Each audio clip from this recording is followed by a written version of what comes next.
So now let's see how we can utilize the calendar block inside of wordpress.com. So over here, I'm just going to go around and let's say, for example, hover around in between two blocks. Let's say, for example, right around over here and click on the plus button. So once I go ahead and do that, if I were to go around and type in calendar, then you can see that calendar block is an option. There's different type of calendar like even Google Calendar, but I'm just going to select the normal calendar right here.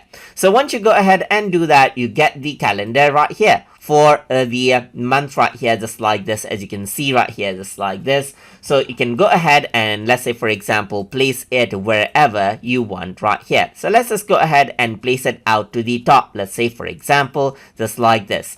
And you can also change it out with other blocks as well and so forth. You can go around and make it wide right here. You can make it full width right here and select none as well.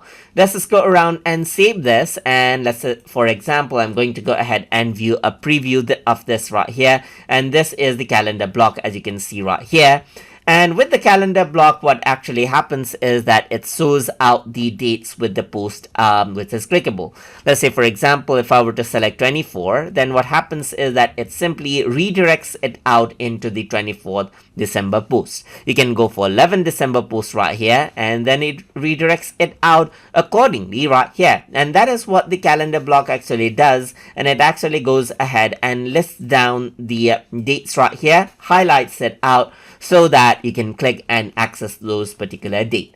So if I were to go ahead and click right here, you can go ahead and choose the text block right here, just like this. Change around the background color as well. So change it around how you like, and change around the size as well, just like this. So this is what you have. Let me just go ahead and change around the text, and you can see that this is what you have right here and so forth right here. But with the background, it does not change that much, but you can simply go ahead and change around the link color to different as well, just like this. And that is how you can simply go ahead and utilize this out. So let's just go ahead and save this, and let's just go ahead and refresh this page out, and you can see the background color now actually goes ahead and changes out right here.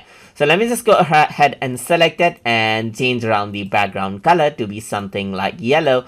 And then I'm going to go ahead and hit the save button right here. So once you do that, you can actually see that the changes actually gets reflected just like this. And that is how you can go ahead and utilize the calendar block inside of wordpress.com. So if you guys learned something as always, and as always, please like, comment, share, and subscribe.